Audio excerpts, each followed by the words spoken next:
I'm Paul Seven-Lewis, and welcome to 1 Minute Theatre Reviews. This is the Charing Cross Theatre, and I'm here to review Pippin. Well, it'll be 50 years old next year, but somehow I've never managed to see Pippin. I mean, it's by Stephen Schwartz, who wrote Wicked and Godspell and The Prince of Egypt. And maybe it's because beside those behemoths, Pippin just seems a bit minor. Still, I'm glad I have finally seen it, and that my first introduction to Schwartz's earliest musical, with book by Roger Hirson, was this production at the Charing Cross Theatre, first seen at the Garden Theatre in 2020.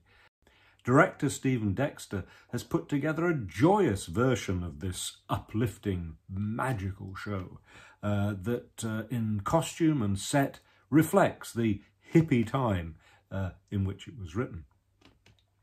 Apparently, with 8 actors, it's much slimmed down from previous versions, yet for me this made it tight and intimate, all the more so because it's been played in a small theatre with a traverse stage, which means that the front rows are actually at stage floor level.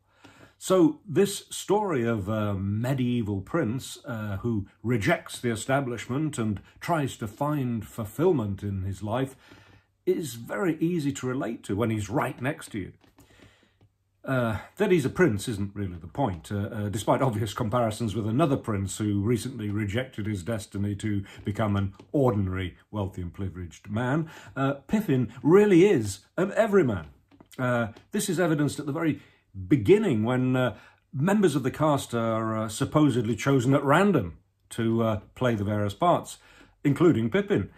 In other words, it could be anyone, and at various times during the proceedings, comparisons are made to previous Pippins. Well, that's the 1 Minute Review. Keep watching for more about Pippin at the Charing Cross Theatre. It takes the form of a troupe of players telling the story of his search for fulfillment, so that Pippin rejects one destiny only to be trapped by another. The question becomes, will he finally reject this story that's planned for him? Ryan Anderson is superb as Pippin.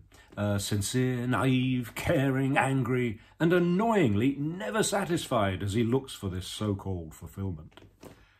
And he tries many things: war, power, art, working the land. Through it all, interacting with some wonderful characters. His grandmother, played with great humour by Genevieve, Nicole. And the woman he appears to love, Catherine, played as confident and brittle by Natalie McQueen. And the so-called lead player, Mephistopheles-like character who directs the action, leading Pippin to a much flagged-up finale, which may not be what he was expecting. And playing this role is Carlyle, who is the outstanding actor in this production, with a strong personality, plaintive voice, and brilliant dancing. In fact, for me, the best moment in the show was the number Right Track, which he and Ryan Anderson performed together in perfect unison. Oh yes, the dancing. Wow. That's what makes this production such a winner. Nick Winston's choreography is always entertaining, and the cast dance with skill and enthusiasm. I'm very glad to have finally seen Pippin. I came away with an uplifting message that our lives are not predestined, and that looking for vainglory rather than finding fulfillment in the ordinary is the devil's work. And Stephen Schwartz's songs are heavenly. I give Pippin at the Charing Cross Theatre 4 stars.